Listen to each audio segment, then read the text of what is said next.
Hello students, good morning. आज पुनः हम आप लोग को एमएससी सेमेस्टर 1 का बैच लेकर आए हैं, ऑनलाइन और ऑफलाइन दोनों मोड में।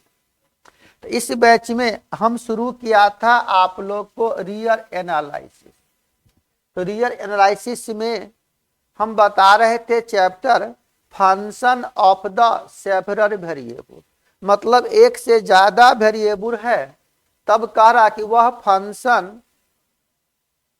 कंटिन्यूअस है, वह फंक्शन नॉट कंटिन्यूअस है, वह function repeated limit, double limit, simultaneous limit, यह सब बताए।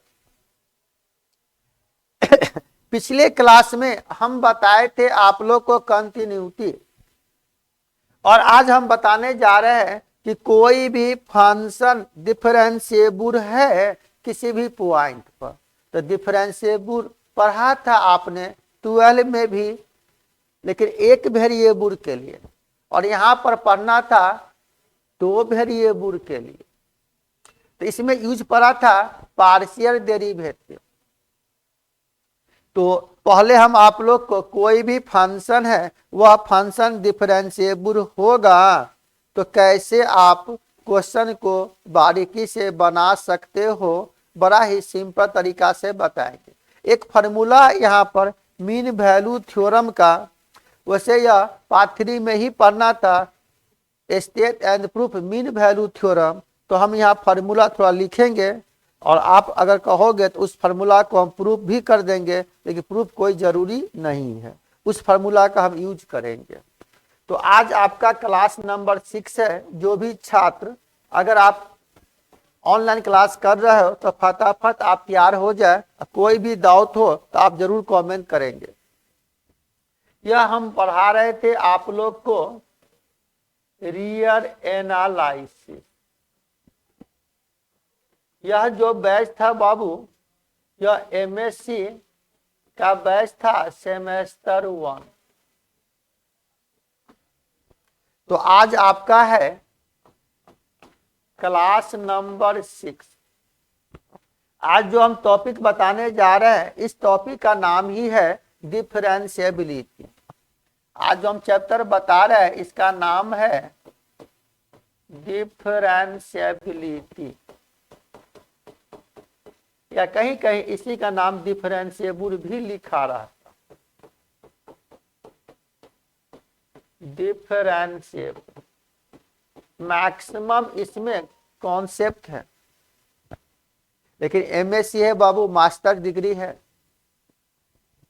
और हम आपको उस अंदाज में बताने का प्रयास करेंगे। तो डिफरेंशिएबिलिटी के लिए कॉन्सेप्ट है कि कोई भी फंक्शन है, क्या कंडीशन है कि वह फंक्शन डिफरेंशिएबल है। तो थोड़ा बारीकी से आप ध्यान देंगे और हम एक के बाद एक पॉइंट बताने का प्रयास करेंगे। कॉन्सेप्ट जबरदस्त दे रहे हैं, किसी भी छात्र को कोई भी डाउट हो तो आप जरूर कमेंट कीजिएगा। क्लियर? देखो, कह रहा कि कोई भी एक फंक्शन है, डिफरेंशिएबिलिटी के बारे में बता रहे हैं। मान लिया let F be a real value function. मान लिया एफ कोई भी एक फंक्शन है, वह रियल वैल्यू फंक्शन। यह फंक्शन डिफाइंड है, यह फंक्शन डिफाइंड है, फंक्शन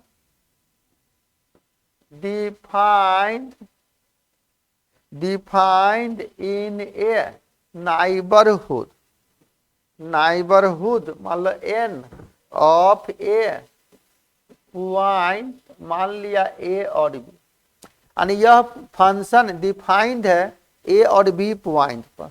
तब करा वी से दैट, हम लोग मान लिया यह जो फंक्शन है, we so that, we say that the function F is differentiable at the point A और B। इस पॉइंट पर यह फंक्शन डिफरेंशिएबल है। Let F be the real value function in the neighbourhood point of A B. तब करा यह function मान लिया कि डिफरेंशिएबल है ए और बी पॉइंट पर, तो क्या कंडीशन होना चाहिए। यहां से कहेंगे इफ में कि function of A plus H और बी प्लस के माइनस फंक्शन ऑफ ए और बी का मान होना चाहिए।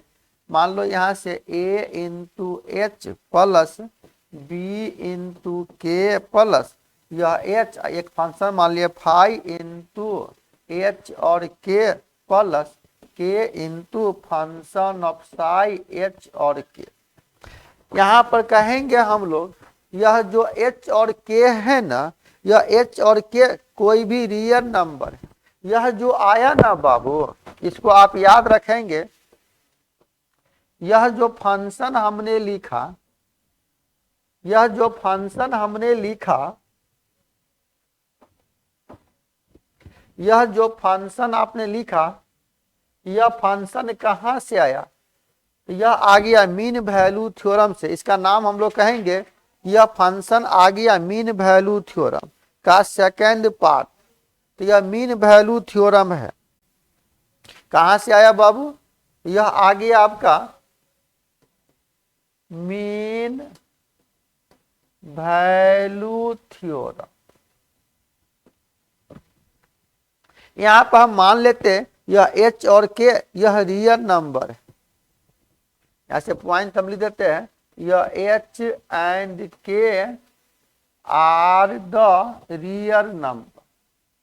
अगर आप कॉन्सेप्ट सीख जाएंगे तो बारीकी से हम लोग क्वेश्चन बना सकते हैं और एग्जाम में इससे क्वेश्चन आता भी है। तो मान लो यह एच और के अगर कोई भी रियल नंबर है, एच और के अगर रियल नंबर है, ए और बी कोई भी अगर इंटरवल है, तो आप कहोगे यहां से वेयर ए की जगह ले लिया था ए प्लस एच और बी के जगह बी प्लस के एल्सो एलिमेंट एन का, यानी यह डोमेन का नाइबरहुड पॉइंट। यहाँ जो ए और बी लिया ना, यह ए और बी कोई भी कांस्टेंट टर्म है। यह जो हमने लिया ए प्लस एच बी प्लस के एलिमेंट है एन का। सेकेंड पार्ट में मान लेते हैं यहां से कि ए एंड बी, यहां जो कैपिटल ए और कैपिटल बी जो लिखा ना, तो यह ए और बी यह कांस्टेंट टर्म है, लेकिन एच और के का फंक्शन नहीं है, एच और के से इंडिपेंडेंट है। इसलिए यहां से कहेंगे हम लोग A and B are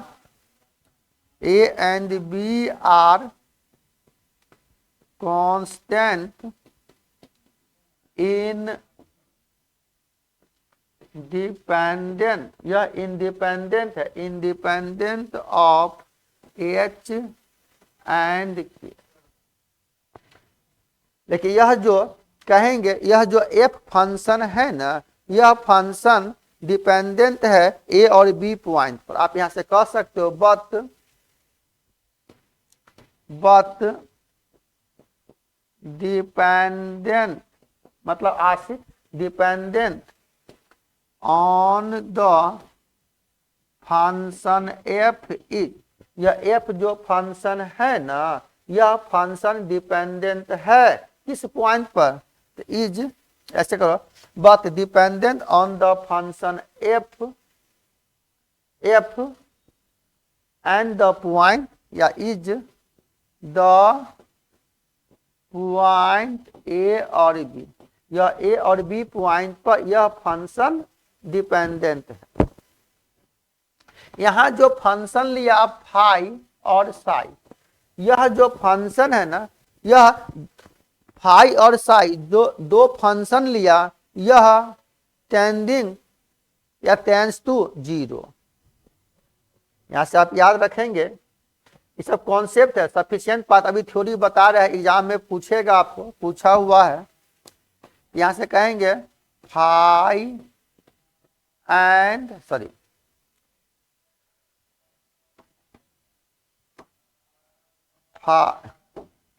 phi and psi, यह दो फंक्शन है phi and psi are two function tends to zero. Tends to zero का मतलब दूसरे केस में आप कह सकते हो एच या एच और K tends to zero zero. इसी को दूसरे केस में ऐसे भी आप समझ सकते हो, अथवा में कह सकते हो कि let F be a real value function defined in the neighbourhood point N of the point A B, then the function f is differentiable at the point a b कब if there exists two constants a and b depending on f and the point a b only such that function of a plus h comma b plus k minus function of a b बराबर होना चाहिए a h plus b k plus under root h square plus k square function of phi h k, जहाँ phi h k real value function है तो वह जो function phi h के लिया वह टेंस टू जीरो होगा जब एच के टेंस टू जीरो। तो दूसरे केस में आप इसको ऐसे भी लिख सकते, सवाल बनाने में आप इसको ऐसे भी यूज कर सकते हो। यहाँ से हम मान लिया और यह एफ कोई भी फंक्शन है वह रियल वैल्यू फंक्शन है, वह फंक्शन डिफाइंड है in close interval A B, तब कहेंगे वह फंक्शन डिफरेंशिएबल होगा। दूसरे केस में यह F is differentiable at the point A और बी कब इफ यह फंक्शन डिफरेंशिएबल है ए और बी पॉइंट पर, तब यहां से कहेंगे कि function of A plus H B plus के minus function of A b बराबर होना चाहिए यह a h plus b k plus root over h square plus k square function of phi H और के, जहां कहेंगे यह जो फंक्शन है ना फाई एच के यह भी रियल वैल्यू फंक्शन है। यहाँ से कहेंगे हम लोग where function of phi H और K are the real value function, यह भी फंक्शन रियल वैल्यू फंक्शन है। तो यहाँ से कहेंगे सच दैट इस प्रकार फंक्शन ऑफ फाई एच और के टेंस टू जीरो कब, यहाँ से कहेंगे एज यह एच और K tends to zero zero zero और जीरो। तो जिस तरह से आप क्वेश्चन को बना सकते हो, आप आसानी से अगर यह टाइप का क्वेश्चन है तो सिंपल तरीका से आप इस क्वेश्चन को बना सकते हो, सिंपल तरीका से आप इस क्वेश्चन को बना सकते हो। तो एक हम सिंपल क्वेश्चन लेंगे फिर थ्योरी भी प्रूफ करेंगे बाबू। क्वेश्चन पूछता भी है एग्जाम में, लेकिन बहुत ही बारीकी से हम लोग क्वेश्चन को बताने का प्रयास करेंगे। और एक थ्योरम है यहाँ पर आपके एग्जाम में दिया हुआ, कहेगा सफिशिएंट कंडीशन अंदर which a function of X Y is differentiable at the point H A और बी, कह रहा कि कोई भी फंक्शन डिफरेंशिएबल है ए और बी पॉइंट पर अगर वहां दो वेरिएबल है तो, अगर दो वेरिएबल है तब कि वह फंक्शन डिफरेंशिएबल है। तो बारीकी से आप बना सकते हो, अगर या सिंपल ऐसे भी कह सकते हो कि अगर कोई भी फंक्शन है फंक्शन ऑफ एक्स वाई वहां दो वेरिएबल है तो वह फंक्शन का डोमेन हो गया यानी नाइबरहुड पॉइंट हो गया ए और बी। तब कहेगा कि पार्टिकुलर उस फंक्शन को लेंगे पार्शियली यानी limit h tends to zero function of A plus h comma b minus function of A b बटे एच। जब के रिस्पेक्ट में लेंगे तो कहेंगे limit k tends to zero function of a comma b plus के minus function of A b बते k. अगर वो दोनों केस में हम बारी बारी से मान निकालेंगे, कहेंगे इफ देयर एग्जिस्ट, अगर वह फंक्शन एग्जिस्ट कर जाएगा क्रमशः, तब वह फंक्शन पार्शियल डेरिवेटिव होगा फंक्शन ऑफ एक्स वाई का with respect to X and Y at the point A और बी। उसी फंक्शन को हम लोग डिफाइन करते थे, तो del f by del x और del f by del y. इसका मतलब हुआ कि उस फंक्शन को हम पार्टिकुलर डीसी करेंगे, एक बार एक्स के सापेक्ष और एक बार वाई के सापेक्ष। क्लियर? देखिए बहुत ही बारीकी से हम आपको क्वेश्चन बताने का प्रयास कर रहे हैं और एक के बाद एक क्वेश्चन बताएंगे, फिर थ्योरी को भी प्रूव करेंगे। सफिशिएंट पार्ट वाला पूछा हुआ क्वेश्चन है, तो पहले आप थोड़ा कॉन्सेप्ट मेरा सीख जाए, और कॉन्सेप्ट सीख जाएंगे तो आसानी से हम लोग इस पर बेस क्वेश्चन बना सकते हो। क्लियर? तो पहले हम एक दो एग्जाम्पल लेने का प्रयास करते हैं आप लोग को, और देखते हैं किस तरह से आप इस टाइप के क्वेश्चन को बना सकते हो। और बड़ा ही सिंपल क्वेश्चन दे रहे हैं और एक के बाद एक क्वेश्चन बताने का प्रयास करेंगे और आप लोग थोड़ा क्रमबद्ध देखेंगे। क्लियर? तो यही मीन वैल्यू थ्योरम का हम यूज करेंगे। एक सिंपल हम एग्जाम्पल ले रहे हैं, यहाँ पर एक सिंपल हम एग्जाम्पल ले रहे हैं। थोड़ा ध्यान दीजिएगा, एक सिंपल हम एग्जाम्पल ले रहे हैं, इसके बाद थ्योरी बताएंगे। ठीक ना? करा कि कोई भी फंक्शन है, करा वह फंक्शन डिफरेंशिएबल है किसी भी पॉइंट पर। एक एग्जाम्पल दे रहे हैं, सिंपल लिखा है, करा कि let function of X Y बराबर, मान लिया यह फंक्शन है X square plus Y square. करा proof that यह f is डिफरेंशिएबल, करा यह फंक्शन डिफरेंशिएबल है एट द एनी पॉइंट, मान लिया ए और बी। करा यह एक फंक्शन है, फंक्शन ऑफ एक्स वाई बराबर है X square plus Y square. करा कि यह फंक्शन डिफरेंशिएबल है, तो जैसे हम फार्मूला बताएं उस फार्मूला पर हम इसको बनाने का प्रयास कर रहे हैं और सिंपल तरीका से हम आपको यह क्वेश्चन बताने का प्रयास करेंगे। और इस क्वेश्चन को सॉल्व करते हैं बारीकी से, थोड़ा ध्यान दीजिएगा। ठीक है? देखो यहां से क्या दिया है, बहुत ही बारीकी से हम यह क्वेश्चन बताने का प्रयास कर रहे हैं आप लोग।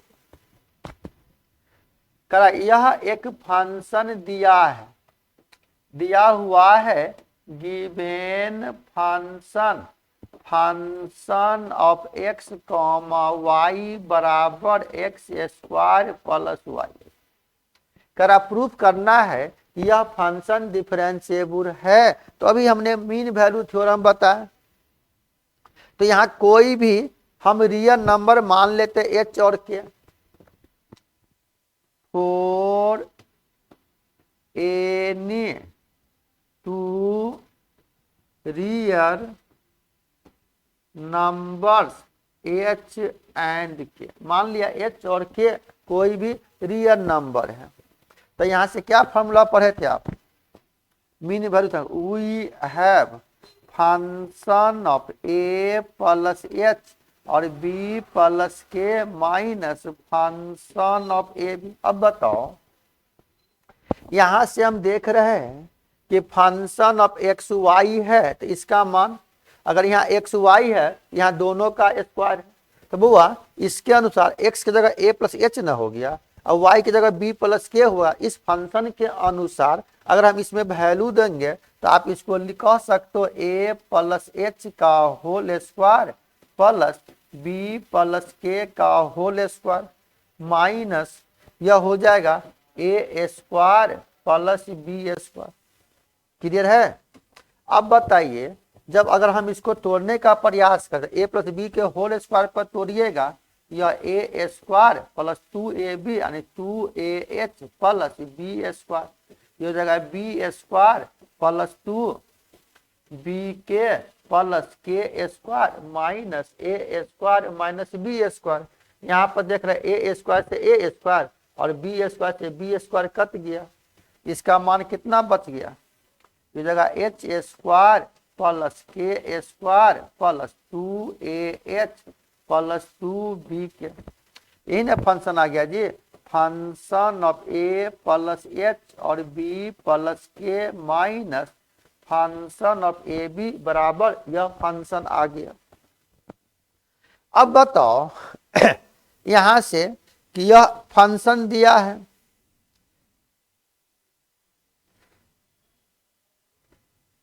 बुआ यह एच स्क्वायर है, तो एच स्क्वायर को आप अगर यहां से हम लिख दें तो आप यहां से कह सकते हो। बहुत अच्छा क्वेश्चन बता रहे हैं। देखो यह हो गया function of A plus H B plus के minus function of A b h square को कहेंगे h into h k square k into के plus 2AH plus 2B k. इतना तो आप लिख सकते हो। अब मान लिया कि यह जो भी कांस्टेंट टर्म है, तो आपको हम मीन थ्योरम फार्मूला बताए थे, अभी लिखाए थे कि function of A plus H B plus के minus function of A b बराबर ए इंटू एच यहाँ से 2A को हम ए मान सकते हैं, 2B को के मान सकते हैं। क्या अगर इसी को पहले आप लिख सकते हो तो आप लिखेंगे यहाँ पर 2AH प्लस 2B के प्लस H इंटू एच और के इंटू के। तो मान लो इसको मान लिया कैपिटल ए और कैपिटल बी, और यह जो फंक्शन आपने कहा था h इंटू फंक्शन, तो हम यहां से फॉर्मूला के अनुसार इसको मान लेते हैं कि सो पुट कैपिटल ए बराबर 2A कैपिटल बी बराबर 2B, और यह h को मान लेते हैं h बराबर फंक्शन ऑफ फाई h और k, और यहाँ पर k को मान लिया फंक्शन ऑफ साई h और k मीन वैल्यू थ्योरम के अनुसार। तो अब बताइए जब हम इसका मान अगर इसमें रखते हैं तो इसको आप कह सकते हो ना, यहां से बड़ा सिंपल क्वेश्चन लिए, तब यहां से कहेंगे then function of A plus H B plus के minus function of A b बराबर यह हो जाएगा a into h plus b into के plus h function of phi h k plus, समझ में आ रहा ना, एच के प्लस यह हो जाएगा के फंक्शन ऑफ साई एच और के। यहाँ से कंपेयर करके हम मान लिया। तो अब बताओ यह जो ए और बी है यह कांस्टेंट टर्म है, जो यह ए और बी एच और के पर डिपेंड नहीं है, तो आप यहाँ से कह सकते हो where capital A and capital B are constant term, यह कांस्टेंट टर्म है, यह A और B कांस्टेंट है जो इंडिपेंडेंट है इन H एंड K, यानी यह कैपिटल A और कैपिटल B जो है ना यह कांस्टेंट टर्म है और H और K का फंक्शन नहीं है। और यह जो फंक्शन लिया फंक्शन ऑफ फाई एच के, तो आप इसको कह सकते हो यहां से एंड, ध्यान दीजिएगा यह जो फंक्शन है फाई एच के, तो यहां से क्या कहेंगे फंक्शन ऑफ फाई एच और K tends to 0 function of psi H और के टेंड्स टू 0, कब, जब एच के टेंड्स टू 0 0। यहां से कहेंगे हम लोग एज यह एच और के टेंड्स टू 0 0। इस फंक्शन का मान भी आ गया, तब आप कह सकते हो यह फंक्शन इस तरह से मीन वैल्यू थ्योरम को लागू कर गया, इसका मतलब यह फंक्शन डिफरेंशिएबल है ए और बी पॉइंट पर, इसलिए यहां से कहेंगे हैंस या देयरफॉर यह F is differentiable at the point A और बी। हो गया आंसर। मतलब यह जो फंक्शन है ना, यह फंक्शन डिफरेंशिएबल है ए और बी पॉइंट पर। यह फंक्शन डिफरेंशिएबल है ए और बी पॉइंट पर। तो अब आप बताइए, अगर इस टाइप का क्वेश्चन हम ले तो बारीकी से हम लोग क्वेश्चन को बना सकते थे इस फॉर्मूला के तहत। क्लियर? अगर दिक्कत हो तो जरूर कमेंट कीजिएगा। बाबू मैक्सिमम लैंग्वेज है, लेकिन इस लैंग्वेज को हम बहुत ही सरल तरीका से आप लोग को बताने का प्रयास कर रहे हैं, और हम आशा करेंगे किसी भी छात्र को कोई डाउट नहीं होगा। चलिए अब नेक्स्ट क्वेश्चन लेते हैं। मान लो कोई भी फंक्शन है, क्वेश्चन लिखेंगे। क्वेश्चन करा कि let function of X Y बराबर है एक्स बाई वाई, और प्रूफ करना कि यह फंक्शन डिफरेंशिएबल है एट ऑल पॉइंट, किसी भी पॉइंट पर। वह भी पॉइंट है ए और बी। लिखेंगे यहां से, then so that your f is differentiable, यह फंक्शन डिफरेंशिएबल है at all points close in, मतलब ए और बी पॉइंट पर, करा in the domain of definition of the function। तो बहुत बारीकी से बता रहे हैं। करा यह फंक्शन है, और थोड़ा ध्यान दीजिएगा कि कोई भी फंक्शन है, इससे सेंस निकला कि यह फंक्शन ऑफ एक्स वाई का मान। बहुत अच्छा क्वेश्चन बताया है। देखो क्या कह रहा है, यहां पर दिया हुआ है given function of X Y बराबर एक्स बाई वाई। तो यह फंक्शन डिफाइंड होगा जब नीचे का मान 0 के बराबर नहीं होना चाहिए। क्या? फंक्शन ऑफ एक्स वाई बराबर है एक्स बाई वाई। तो यह फंक्शन डिफाइंड होगा जब नीचे का मान 0 के बराबर नहीं होना चाहिए। अगर नीचे का मान 0 होगा तो कहेंगे यह फंक्शन डिफाइंड नहीं है। यानी आप यहां से कह सकते हो कि सिंस यह फंक्शन जो है ना एफ इज नॉट डिफाइंड, यह फंक्शन डिफाइंड नहीं होगा। कब? फोर, जब नीचे का मान y का मान 0 आ जाए। या कहेंगे सिंस यह f is defined in y not is equal to 0। बात बराबर है। अब बताओ, हमको यह फंक्शन है a और b पॉइंट पर कह रहा था निकालने के लिए। तो फंक्शन ऑफ एक्स वाई है, तो यहाँ एक्स बाई वाई है।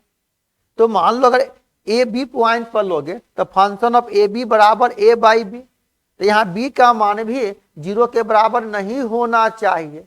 तो यह फंक्शन डिफाइंड नहीं होगा, डिफाइंड होगा। अगर 0 होगा तो कहेंगे यह फंक्शन डिफाइंड नहीं होगा।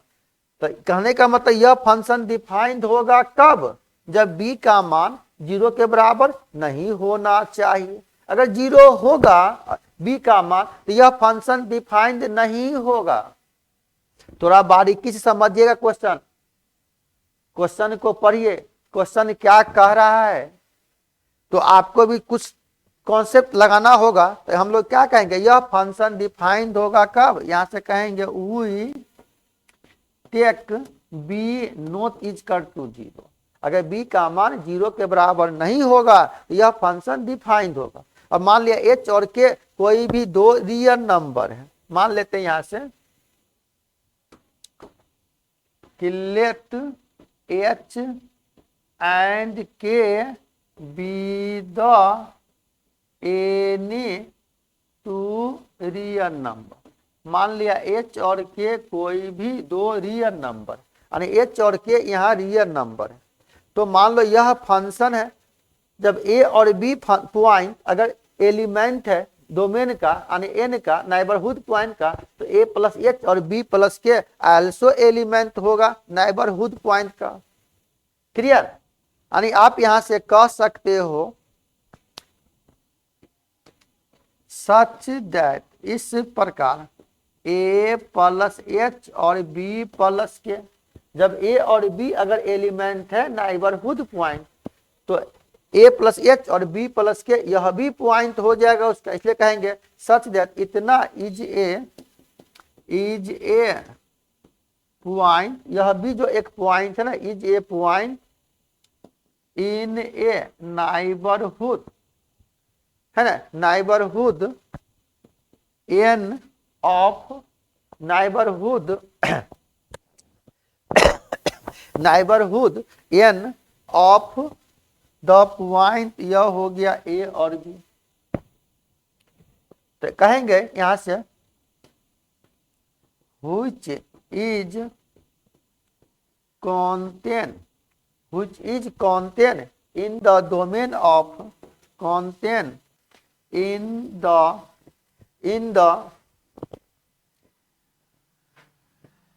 डोमेन, यह भी फंक्शन डोमेन हो जाएगा, domain of the function F. लेकिन यहां से कहना होगा कि जब b का मान 0 के बराबर नहीं है, तब यहां से कहेंगे हम लोग देन इस फंक्शन के लिए b प्लस के इसका भी मान 0 के बराबर नहीं होना चाहिए।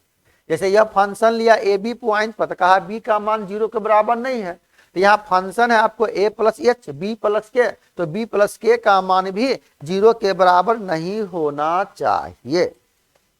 अब बताइए यहां से मेरा क्वेश्चन कह रहा था,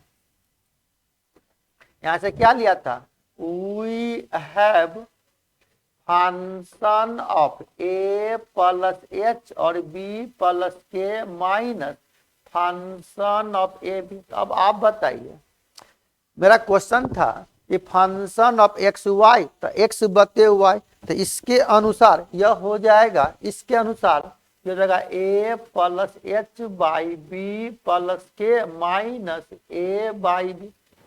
क्लियर बाबू? जब अब हम इसको सॉल्व करेंगे, तो अब आप बताओ, आप इसको लिख सकते हो ना कि ए बाई बी प्लस के plus b by B plus के minus A by b, a by sorry यह एच है, ए प्लस एच ना है यहां पर,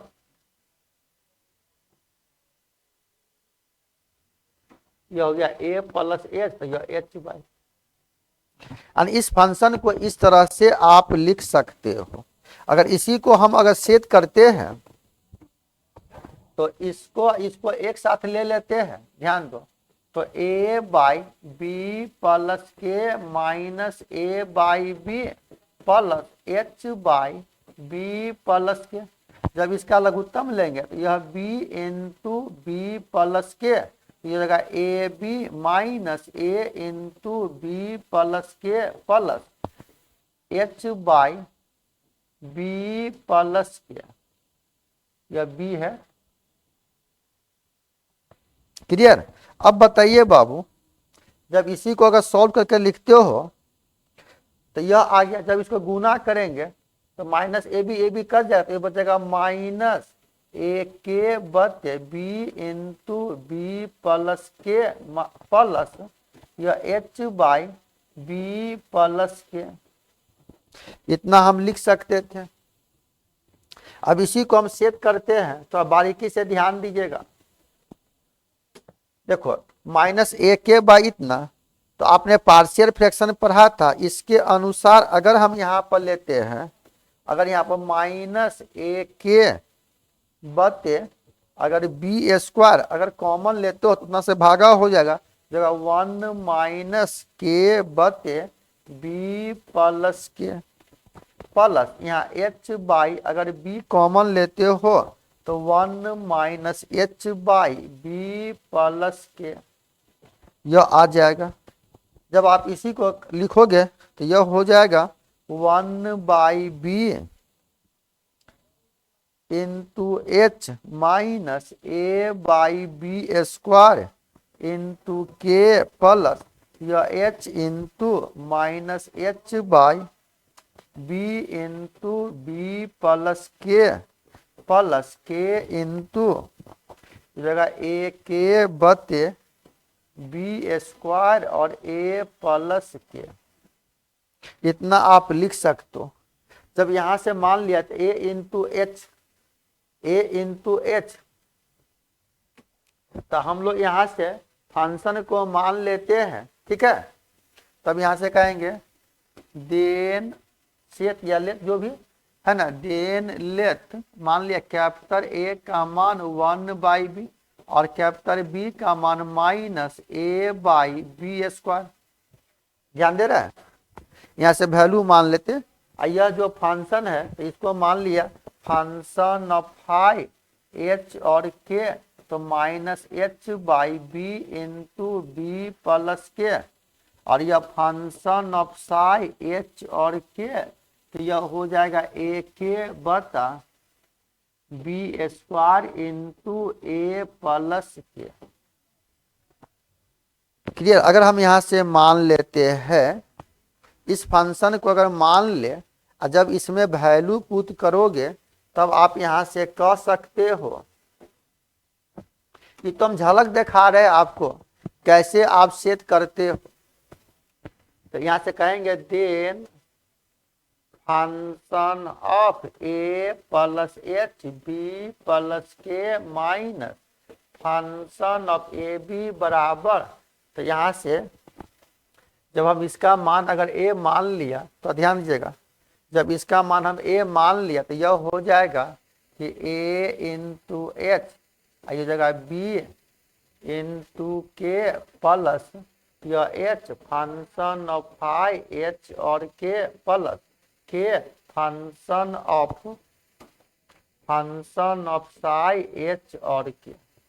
ध्यान दे रहा है, इतना लिख सकते हो। यहाँ पर कहेंगे यह a और b कांस्टेंट टर्म है, जो a और b यहाँ पर देख रहे हैं, यह a और b जो कांस्टेंट टर्म h और k से डिपेंड है, कि h और k से कोई मतलब नहीं, यानी इंडिपेंडेंट है। इसलिए यहाँ से कह सकते थे हम लोग कि व्हेयर यह a and b are constant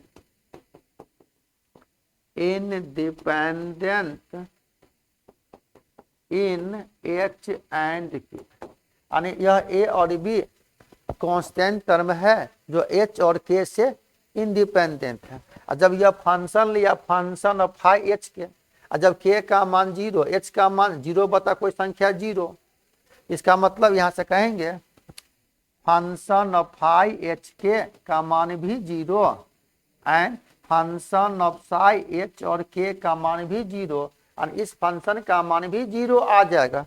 या तो बराबर 0 लिखो, या आप इसको ऐसे भी इतना टेंस टू 0, इतना टेंस टू 0 कब, जब कहेंगे एज h और k tense to 0 0।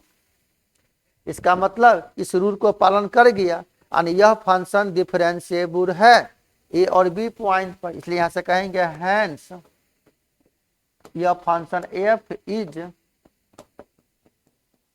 Differentiable at all point in interval A B, यानी ए बी पॉइंट पर यह फंक्शन डिफरेंशिएबल है। तो अब बताओ कि कोई भी फंक्शन डिफरेंशिएबल है, तो बारीकी से हम लोग क्वेश्चन को बना सकते थे।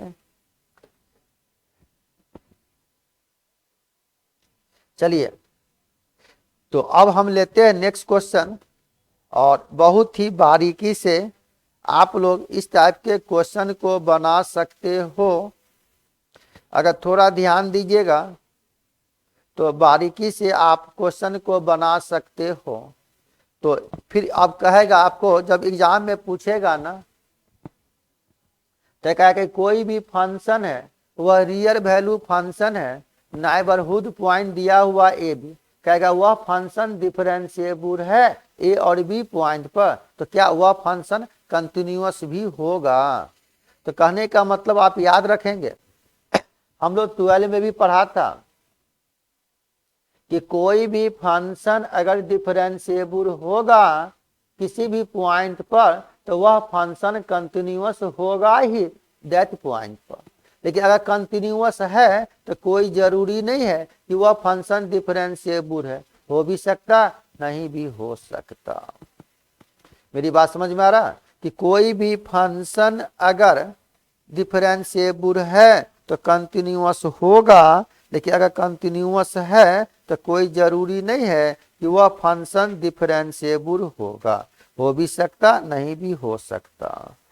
तो इस क्वेश्चन को भी अगर हम बताएंगे तो बारीकी से आप समझ सकते हो। इसका मतलब कोई भी फंक्शन दो वेरिएबल है, अगर वह फंक्शन डिफरेंशिएबल है तो कंटिन्यूअस होगा, लेकिन कंटिन्यूअस है तो कोई जरूरी नहीं है कि वह डिफरेंशिएबल होगा। जब इस थ्योरम को अगर आप प्रूव करना चाहते हो तो इस थ्योरम को आप कोई भी एक एग्जाम्पल लेके भी प्रूव कर सकते हो, कोई भी एक एग्जाम्पल लेके भी आप प्रूफ कर सकते हो। तो हम बारीकी से आप लोग को फार्मूला बताएंगे कब डिफरेंशिएबल है कब कंटिन्यूअस है, या तो एक साथ बना लो या आप अलग अलग बना सकते हो। क्लियर। तो आप यह लाइन याद रखेंगे कि कोई भी फंक्शन है वह रियल वैल्यू का फंक्शन है, तो कह रहा कि वह फंक्शन अगर डिफरेंशिएबल है तो वह फंक्शन कंटिन्यूअस होगा, लेकिन अगर कंटिन्यूअस है तो कोई जरूरी नहीं है कि वह फंक्शन डिफरेंशिएबल होगा, हो भी सकता नहीं भी हो सकता। क्लियर। तो इसको थोड़ा हम नोट में लिखा देते हैं, चलिए लिखा जाए इसको।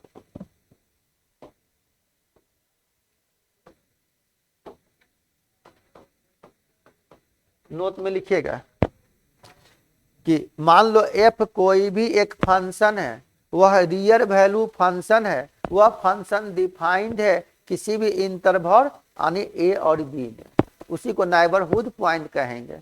तो यहां से मान लेते हैं कि let F be a real value function, मतलब एफ जो फंक्शन है वह रियल वैल्यू फंक्शन है, यह डिफाइंड है इन ए डिफाइंड इन, यह फंक्शन डिफाइंड है defined defined at neighbourhood point, NHD का मतलब neighbourhood, neighbourhood N of A point मान लिया ए और बी। ठीक है। तब यहां से ध्यान देना, कह रहा कि इफ या एफ इज डिफरेंशिएबल, यह जो फंक्शन है ना यह डिफरेंशिएबल है एट द पॉइंट ए और बी, यह ए बी पॉइंट पर यह फंक्शन अगर डिफरेंशिएबल है तब कहेंगे यह फंक्शन देन यह F is also continuous at the point A और बी। मतलब कोई भी फंक्शन अगर डिफरेंशिएबल है तो वह फंक्शन कंटिन्यूअस होगा, लेकिन अगर कंटिन्यूअस है तो कोई जरूरी नहीं है कि वह डिफरेंशिएबल होगा। तो मान लेते हैं यहां से कि इफ या F is continuous at the point A B, तब यहां से कहेंगे देन या एफ इज मे बी, हो भी सकता नहीं होगा, इसलिए F is continuous at A B, then F is may be differentiable at the point A B. तो आप इसको याद रखेंगे, कोई भी फंक्शन अगर डिफरेंशिएबल है तो वह फंक्शन कंटिन्यूअस होगा। लेकिन अगर कंटिन्यूअस है तो कोई जरूरी नहीं है कि वह फंक्शन डिफरेंशिएबल होगा। तो अगले क्लास में फिर हम इसका अगला भाग लेकर आएंगे।